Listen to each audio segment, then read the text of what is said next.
Yo, what's up, guys? Welcome back to the channel. APW Sports signing in, and we have reached the midway point of the NFL season. 9 weeks gone, 9 more weeks left to go. And it is crazy to say this because this is just, time has been going by so fast that we're at the midway point.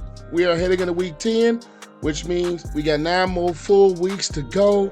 And it's time to get my thoughts on the previous 9 weeks in the mid-season report. MVP, my biggest thoughts, offensive player of the year, all that. Now, I'm not going to get into every team specifically. I'll leave those in my power rankings, and I will leave that above. But I will get into my thoughts on the season, my thoughts on some prizes, all that stuff from the midseason. Well, I'm not going to make this any longer. Without further ado, let's dive into it.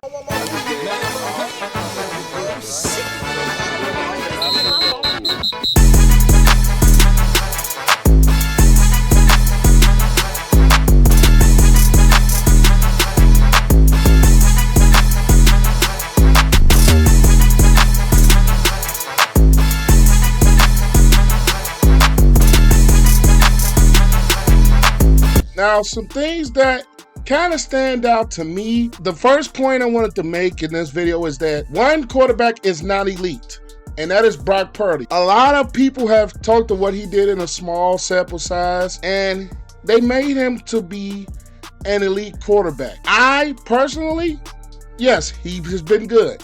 Yes, he has been serviceable.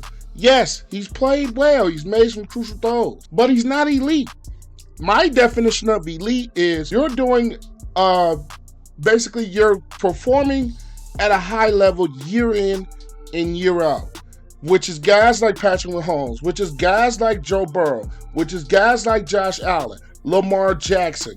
Players like those are the players that I will put in that elite category. He's lost his last 3 starts, and the 49ers have had some injuries, which is granting them from the best team, and they've dropped down a little bit because they're on a 3-game losing streak and they're coming off of their bye week in this mid-season. The defense hasn't been playing as well either, and we saw that in their last game against the Cincinnati Bengals. It's just, I'm not one that says Brock Purdy is elite.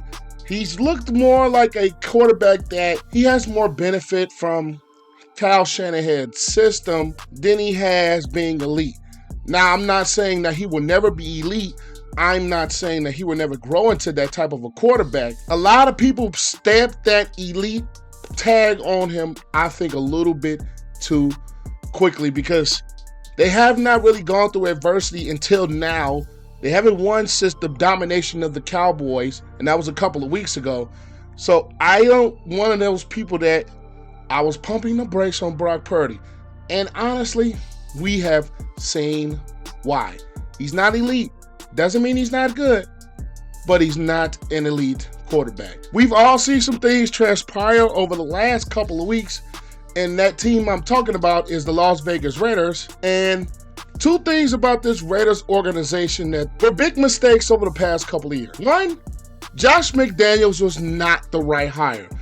I personally didn't think he would have success with the Raiders, and we've seen that. He's one of those coaches that he gets labeled as this so-called genius.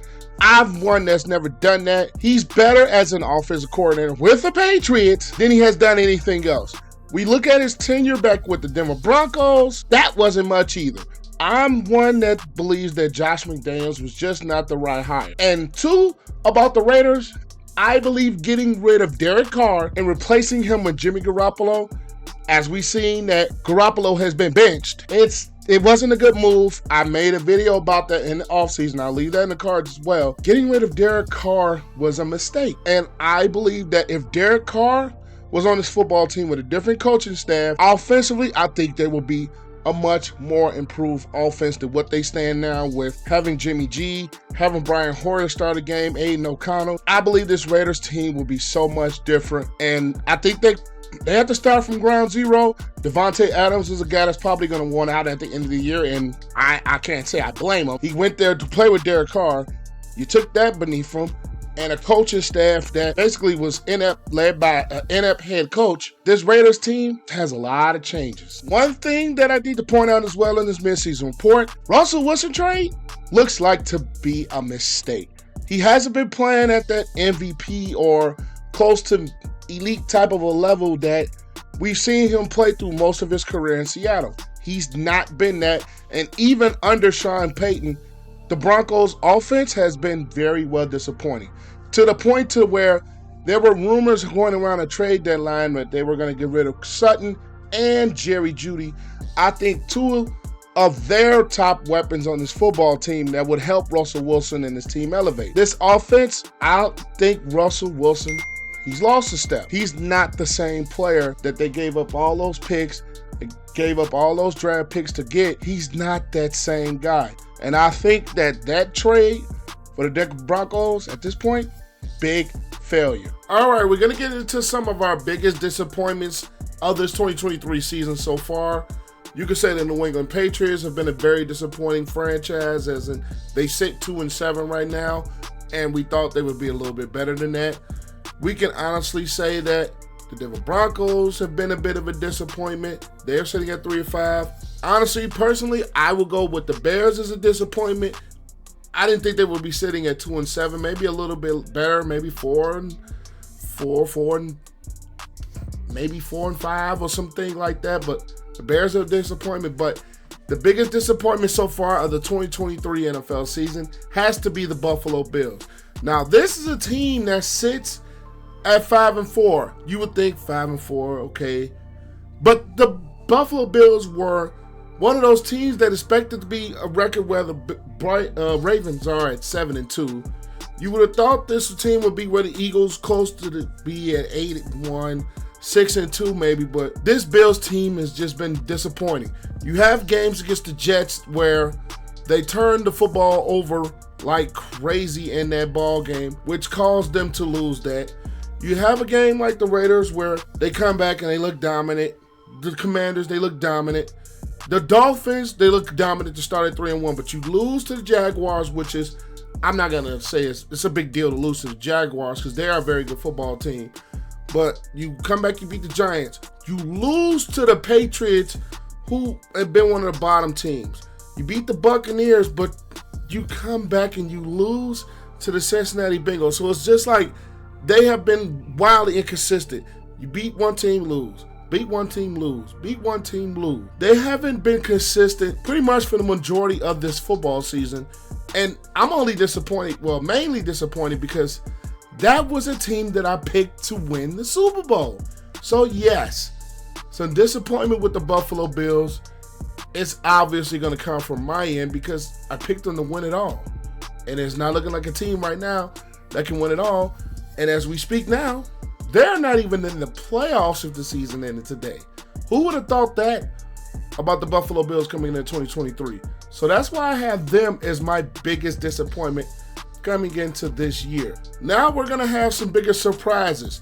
Whether I think the Chiefs defense has been surprisingly, as they have been the ones that have been the identity of this football team in 2023.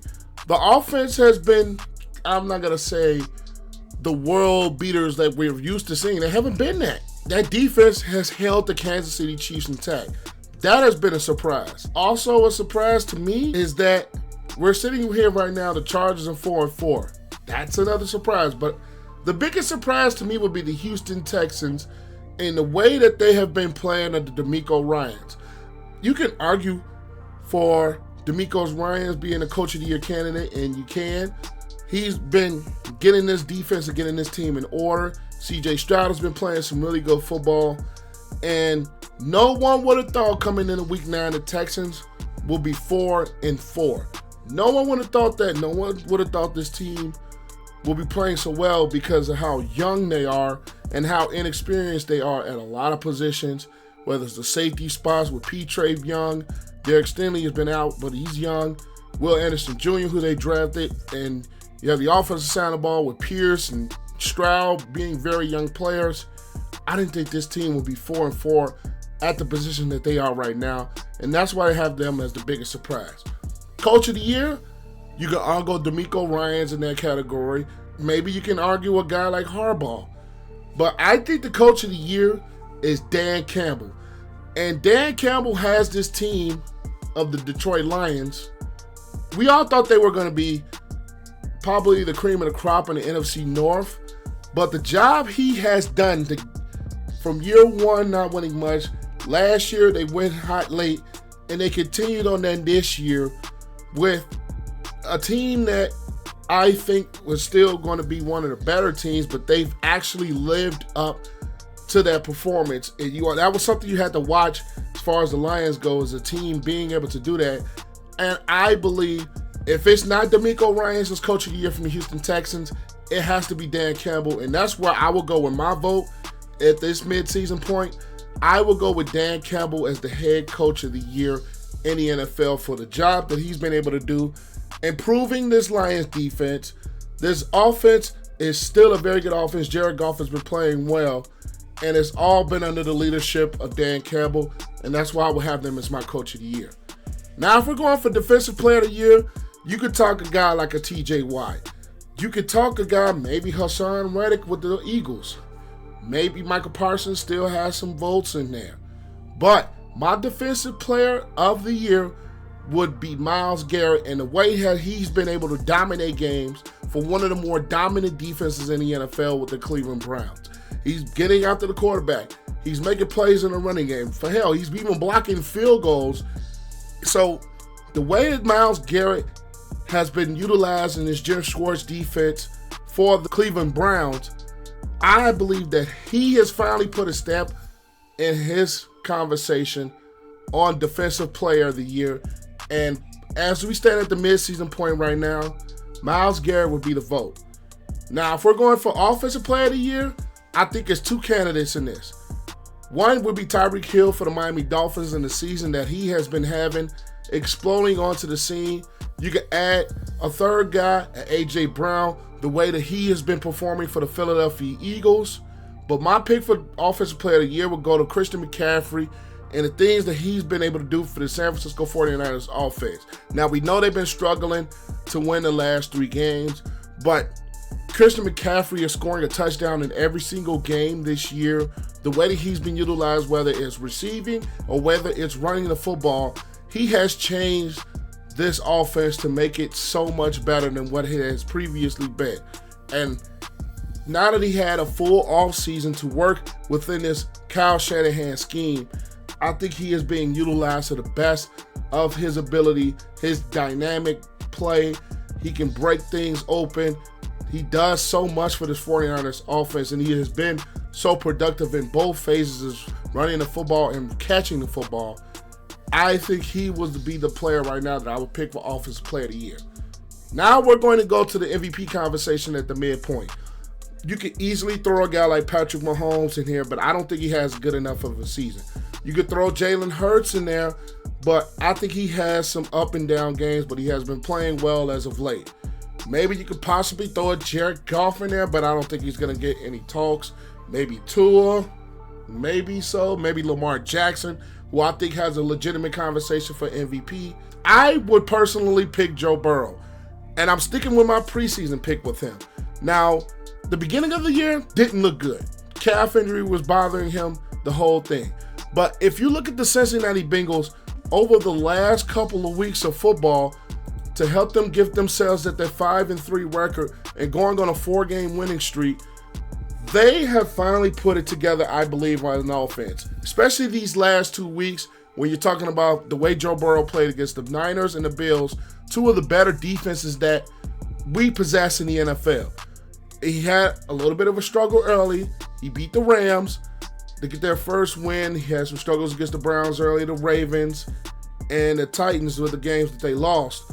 But the way Joe Burrow has put it together is of late, and the way that he has been throwing the football, running around, he's starting to look like the quarterback that we expected and the quarterback that we seen in 2021 when they went to the Super Bowl, and 2022 when they made the AFC Championship game.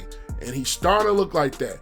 So if I had to make a pick right now, it's hard because there's really no front runner, and I actually like it that way.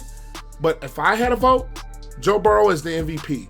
But those are my thoughts. Make sure you guys leave your thoughts in the comments down below. Like this video, like and all that.